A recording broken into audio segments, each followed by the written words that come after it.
तो ये गिर जाएगी तस्वीर तुम्हारी वजह से, देख लो। और तुम वॉलेंटियर हो, बताओ।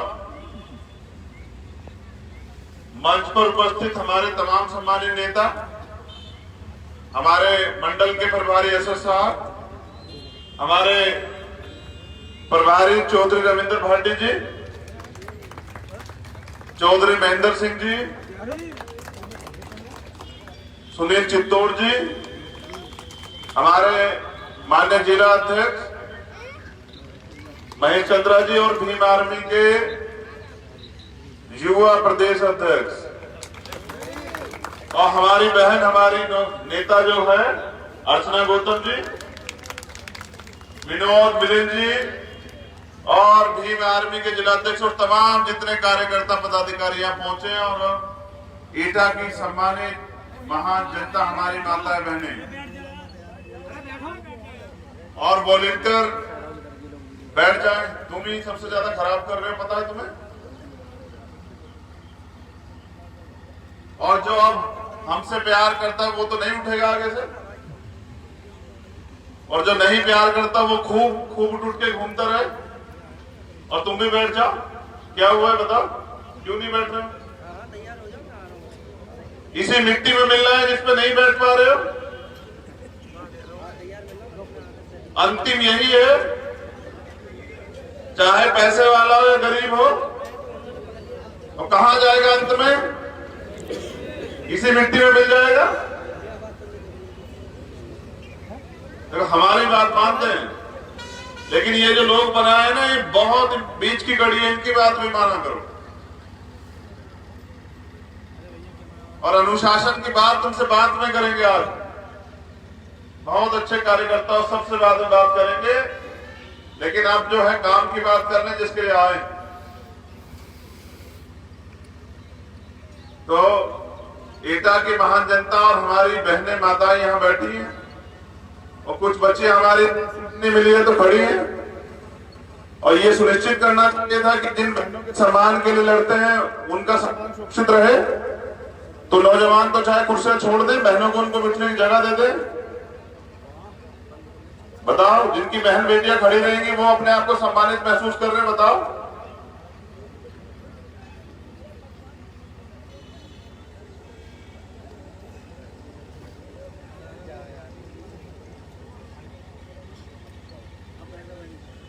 चलिए शुरू करते हैं, बैठ जाइए जिसको जहां जगह मिली। बहुत अच्छे। करुणा के सागर तथागत गौतम बुद्ध, संत शिरोमणि सतगुरु रविदास जी महाराज, भगवान वाल्मीकि महाराज, गुरु नानक देव, संत कबीर।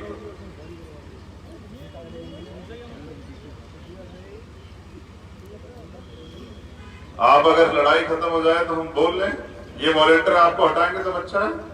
सर बोलिए, मीडिया वालों की कोई व्यवस्था नहीं है, वो चीज वापस में है, व्यवस्था है ना, वहां बैठ जाइए। नहीं है ना, आपका कवरेज करना है। ये हमारे नेता हट जाए यहाँ से, जाइए बैठिए, हो जाएगा ना। आप चलिए ना, आपकी बात का तो मान रख रहे हैं, हमारी का भी रखिए। चलिए बैठ जाइए।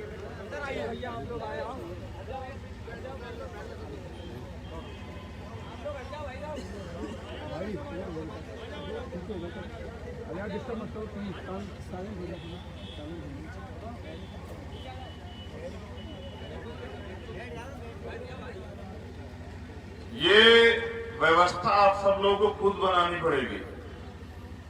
ये पुलिस का काम नहीं, ये आम आदमी का काम नहीं है। ये भीम आर्मी के, आजाद समाज पार्टी कार्यकर्ताओं की जिम्मेदारी है कि वो अपने प्रोग्राम को सुव्यवस्थित तरीके से करें।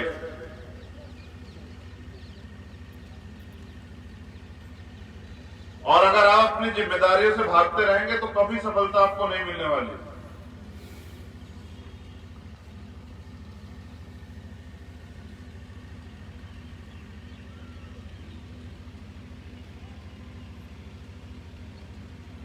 ये आंदोलन सामाजिक परिवर्तन और आर्थिक मुक्ति का आंदोलन जो हमारे महापुरुषों ने हजारों साल से चलाया। राष्ट्रपिता ज्योतिबा फूले, छत्रपति साहू जी महाराज, शिवाजी महाराज, संत गाडगे जी, गुरु नारायण स्वामी, पेरियर रामा नायकर स्वामी, पेरियर लल्लू यादव, बिरसा मुंडा, मां सावित्रीबाई फूले, मां फातिमा शेख,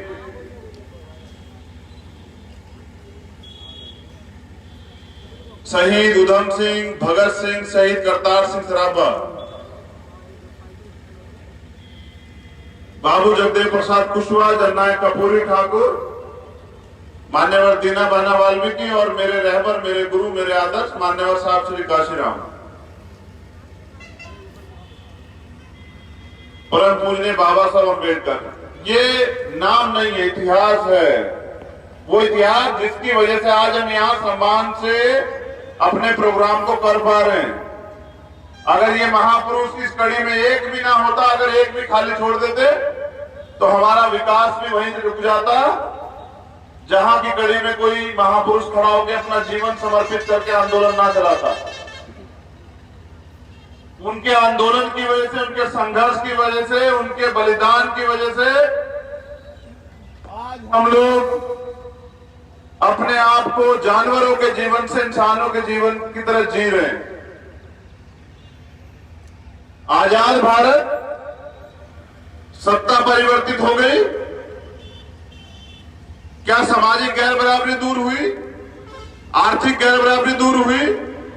तमाम तरह का जो शोषण है क्या वो बंद हुआ? यहां सब चीज है, संविधान ने सारे अधिकार दिए हैं, लेकिन क्या लागू है जमीन पर? संविधान में तो लिखा गया है कोई किसी पे उत्पीड़न अत्याचार करेगा तो उसको उसके खिलाफ जो है कार्रवाई होगी। न्याय के लिए फिर भी सड़क सड़क दौड़ना पड़ता है, एफआईआर के लिए आंदोलन करने पड़ते हैं, गिरफ्तारी के लिए आंदोलन करने पड़ते हैं। और मैं तो ये कहता हूं कि कोई किसी की हत्या कैसे कर सकता है, कोई किसी का शोषण कैसे कर सकता है? ये तब सब चीजें सुनिश्चित होंगी जब अगले 15 मिनट 20 मिनट आप मेरी बात को बहुत ध्यान से सुनोगे।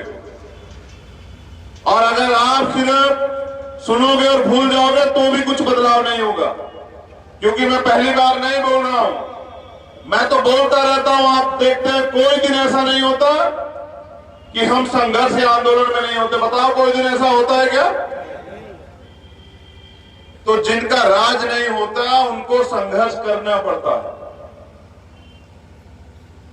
सोया हुआ समाज कभी शासक नहीं बन सकता है, सोया हुआ समाज कभी क्रांति नहीं कर सकता है, और जो समाज क्रांति नहीं कर सकता उसको कभी उसका अधिकार नहीं मिल सकता, उसका कभी राज नहीं आ सकता। और जिनका राज नहीं होता है उनकी बहन बेटियां सुरक्षित नहीं होती, उनकी तो रोटी भी सुरक्षित नहीं होती। और रोटी क्यों नहीं सुरक्षित होती? तो देखो किसान कैसे आंदोलन कर रहे हैं और 1 महीने से ज्यादा हो गया सड़कों पे हैं, और रोटी की लड़ाई तो लड़ रहे हैं क्योंकि रोटी अमीरों की तिजोरी में बंद हो जाएगी। इसलिए जो है नौजवानों को सही दिशा मिले। हम वहां से देख रहे हैं जोश तो इतना है कि अगर पत्थर को भी चीरने की बात की जाए तो बिना किसी संसाधन के चीर देंगे। ये तो मैं मानता हूं तुम्हारी ताकत से, और इसके लिए मैं धन्यवाद देता हूं भीम आर्मी के प्रत्येक कार्यकर्ता का कि आज उन्होंने इतनी ताकत तो अर्जित कर ली है कि भीम आर्मी और आजाद समाज पार्टी को इग्नोर नहीं किया जा सकता, ना कोई कर पा रहा। लेकिन क्या हम लोग यहां इग्नोर करने की या नाम की लड़ाई लड़ रहे हैं? तो ये बिल्कुल गलत है, क्योंकि हम यहां ना तो नाम की लड़ाई लड़ रहे हैं, ना ही इग्नोर करने की। हम लोग लड़ रहे हैं यहां अपने अधिकारों की लड़ाई। किस जो हिस्सेदारी की लड़ाई है, जो हकदारी की लड़ाई है, जो मान सम्मान स्वाभिमान की लड़ाई है, वो लड़ाई हम लोग जीते। और हमारी लड़ाई सिर्फ सत्ता परिवर्तन की नहीं है। सत्ता तो एक लंबे समय से परिवर्तन हुई है। क्या व्यवस्था बदली? क्या महिलाओं को बराबरी के अधिकार मिले? क्या जो जुल्म ज्यादती आज उत्तर प्रदेश में हो रही है क्या वो रुकी? एक दिन में एक जिले में 3-3 रेप। बताओ कौन सी बहन बेटी सुरक्षित है? और बताओ पूरा महकमा है, पुलिस भी है, आईबी भी है, इंटेलिजेंस भी है, एलआईयू भी है, फिर भी अपराध बढ़ रहे हैं। और उसका एक ठोस कारण यह है क्योंकि जिनका राज है, जो लोग सत्ता में हैं, वो लोग चाहते हैं कि हम लोग इसी तरह से तड़पते रहे, इस तरह से अन्याय अत्याचार के खिलाफ भी लड़ाई लड़ते रहे और हमारी राजनीतिक चेतना का विकास ना हो, हम लोग अपना राज स्थापित ना कर पाए। जबकि हमारे तमाम गुरु महापुरुष जो हुए हैं, उन्होंने रोटी की लड़ाई नहीं लड़ी है। उन्होंने लड़ाई, अगर पहला इतिहास आप उठा के देखोगे तो लड़ाई है स्वाभिमान की लड़ाई, सम्मान की, गैर बराबरी के खिलाफ बराबरी की लड़ाई।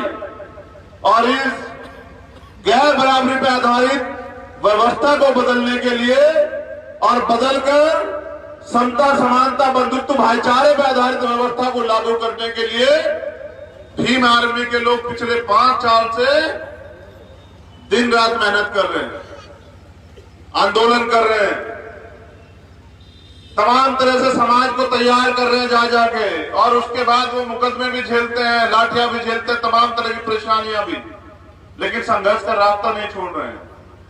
लेकिन आज मैं यहां इसलिए हूं क्योंकि अब हमें एक नए दौर में प्रवेश कर रहे हैं हम लोग।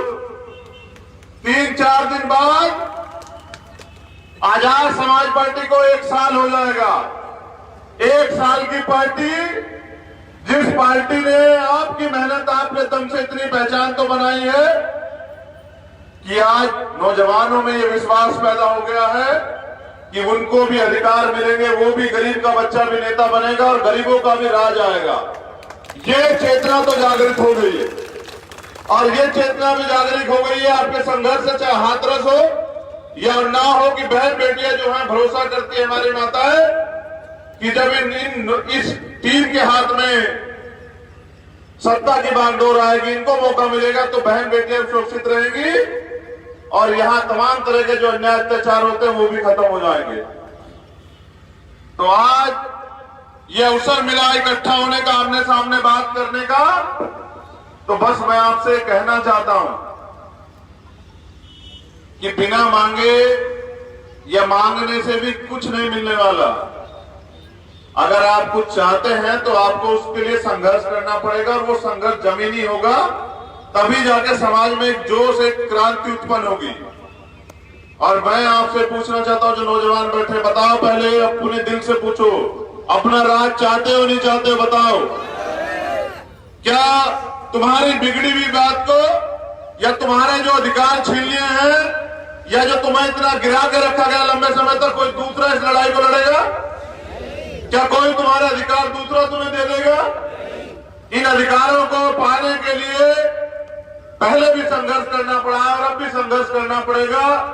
और जैसे मेहनत आप लोग कर रहे हैं बिना संसाधन के, और मुझे तो विश्वास होता है कि आने वाले कल में आजाद समाज पार्टी शोषितों, वंचितों की, दलितों की, पिछड़ों की, माइनॉरिटी की, आदिवासियों की, महिलाओं की, सताए हुए लोगों की ऐसा दल बन जाएगा कि जो इतना भरोसेमंद दल होगा कि वहां से गरीबों की मदद होगी।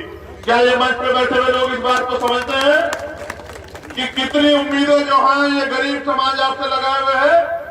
और एक तरफ अमीरों के दल है, जिनके पास पैसा है, जिनके पास पावर है और जिनके पास तमाम तरह के षड्यंत्र है। और एक तरफ आप गरीबों का दल है, जिनके पास ना संसाधन है, ना तमाम तरह की पावर है, जो पावर को इकट्ठा करने की लड़ाई लड़ रहे हैं। तो टुकड़ा में बटा हुआ समाज कभी राज नहीं कर सकता। इसलिए आपको अपनी एकता को बहुजन समाज में मजबूत करना पड़ेगा, आपको भाईचारा बनाना पड़ेगा। आपको जाके जो है, हम लोग चर्चा कर रहे थे कि अभी तो हमारे नौजवान ही तैयार नहीं है, तो आपको कैडर में जाना पड़ेगा। आपको हमारे नेता आके कैडर कराएंगे। कैडर से जो है ऊर्जा का, एक सोच का, एक ज्ञान का निर्माण होगा। तब जाके मुझे लगता है कि आप तैयार हो पाएंगे दूसरे व्यक्ति को भी समझाने के लिए। अभी तो नौजवानों में जज्बा तो बहुत है, लेकिन अब मैं चाहता हूं कि उनको दिशा मिले। और मैं ये उम्मीद भी करता हूं अपने नेतागण से, क्या वो कैडर के माध्यम से जनता को, नौजवानों को तैयार करने में मदद करेंगे? तो ठीक है, क्या आप तैयार हैं इस लड़ाई को लड़ने के लिए? आप, बहुत जरूरी बात, और ये प्रैक्टिकली बात है। ज्ञान समझते हैं कहां से मिलता है? कहां से मिलता है ज्ञान? शिक्षा से। और सोचिए कि अगर 10वीं क्लास आप पढ़े हुए तो आपको कितना ज्ञान होगा 10वीं क्लास तक का। और अगर आप 12वीं पढ़े हैं तो कितना ज्ञान होगा।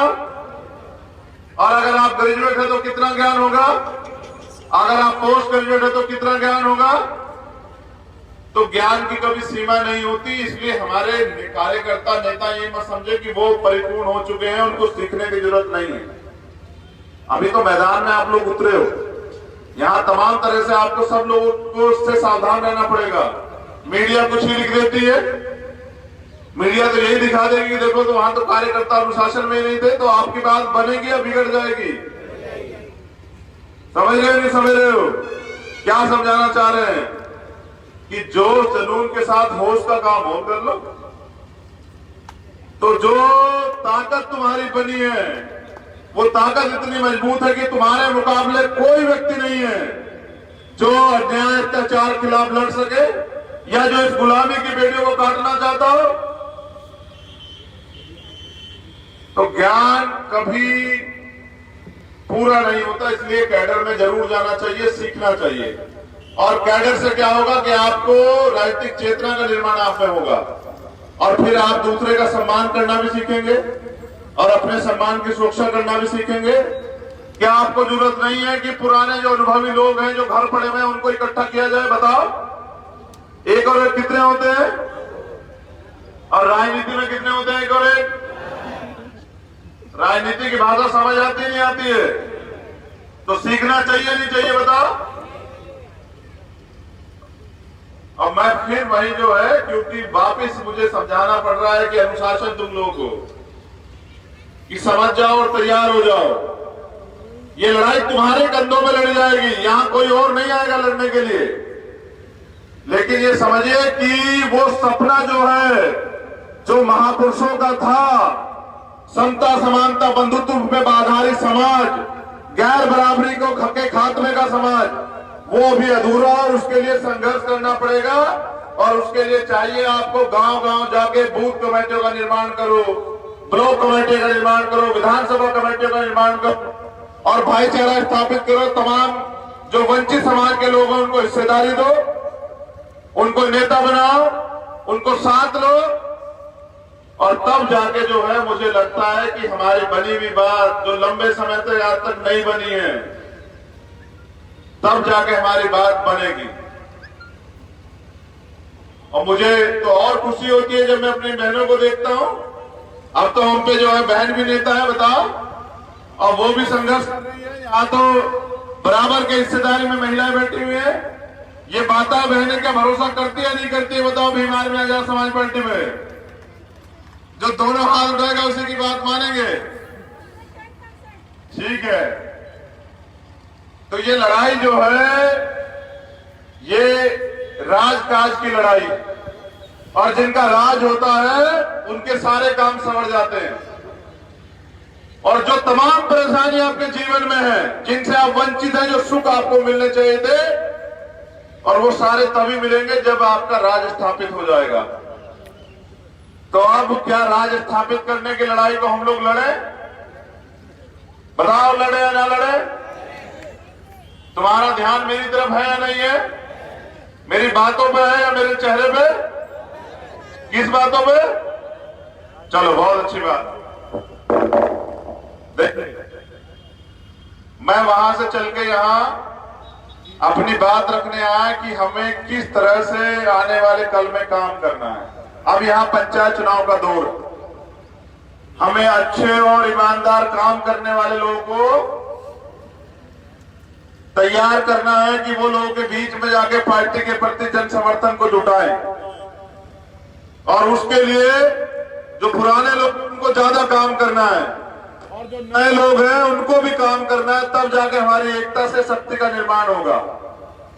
क्या ये जो चाहत जो है आपके अंदर पैदा हो गई है सत्ता में आने की? बताओ, कितने लोगों में पैदा हुई है सत्ता में आने की चाहत? जो लोग 1 मिनट हाथ नहीं उठा पा रहे उनकी चाहत कितनी होगी?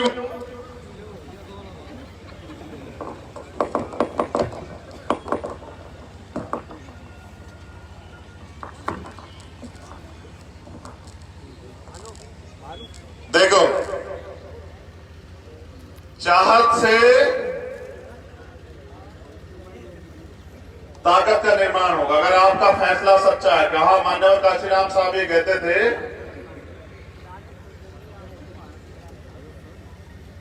कि तमन्ना अगर सच्ची हो तो रास्ते हजार होते हैं, और तमन्ना अगर झूठी हो तो बहाने हजार होते हैं। अगर आपकी तमन्ना सच्ची है और आप चाहते हैं कि परिवर्तन हो, आप चाहते हैं कि ये सरकारें, जो सरकारें आप पे अत्याचार कर रही है, अन्याय कर रही है, आपके अधिकार छीन रही है, वो उनसे आपको मुक्ति मिले, तो आपको उनसे ज्यादा मेहनत करनी पड़ेगी। और अब सरकार में बात करें तो देखिए, एजुकेशन का बजट कम कर दिया है, धीरे धीरे आरक्षण खत्म कर रहे हैं, धीरे धीरे जो है सरकारी डिपार्टमेंट खत्म कर रहे हैं। सरकारी नौकरी नहीं मिलेगी तो क्या हम लोग आगे बढ़ पाएंगे? आरक्षण खत्म हो जाएगा तो क्या हम लोग जो है आर्थिक रूप से संपन्न हो पाएंगे? क्या आरक्षण खत्म होने से सरकारी नौकरियां बिल्कुल खत्म हो जाएंगी, नहीं हो जाएंगी? तो ये लड़ाई जो है ना, वो एक तरफ अपने एजेंडे पे काम कर रहे हैं और दूसरी तरफ आपका एजेंडा है कि वंचित समाज को हक अधिकार मिले। क्या कोई पानी दे देगा क्या हमें थोड़ा सा?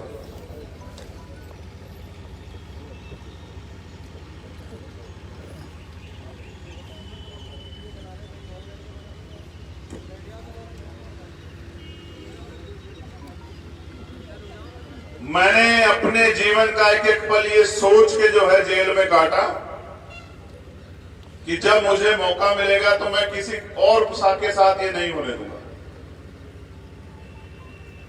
एक एक पल मैंने सोच के काटा कि अगर मैं जिंदा यहां से चला गया तो लड़ूंगा लड़ाई और तैयार करूंगा उस समाज को, जो समाज जो है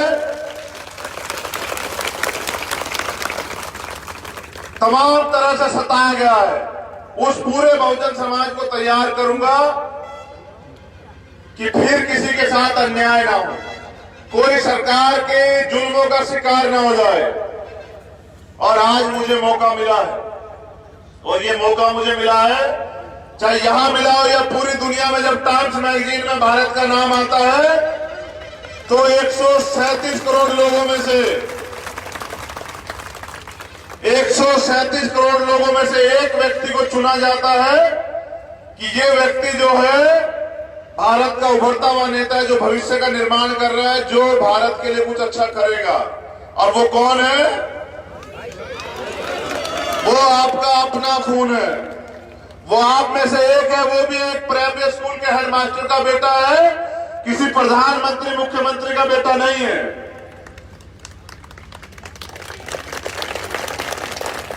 उसकी कमजोरी सिर्फ एक है कि वो गरीब का बेटा है, और कोई कमजोरी नहीं है। ना उसने कभी आपको छला है, ना कभी आपको धोखा दिया है, ना कभी आपके मान सम्मान से समझौता किया है, ना कभी कहीं अन्याय अत्याचार हुआ हो तो आपको कभी ऐसा नहीं रहा हो कि वो व्यक्ति पीछे खड़ा रहा हो। बताओ कभी ऐसा लगा है कि आपको?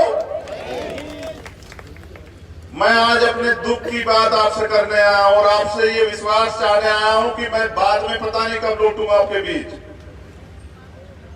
लेकिन जिन लोगों को मैंने यहां जिम्मेदारी से लगाया है कि आपकी भलाई के लिए, आपकी लड़ाई लड़ने के लिए, आपके अत्याचारों पर जो आपके ऊपर अत्याचार होते हैं उसमें न्याय दिलाने के लिए, आप उनको चंद्रशेखर मान के उनका सहयोग करें।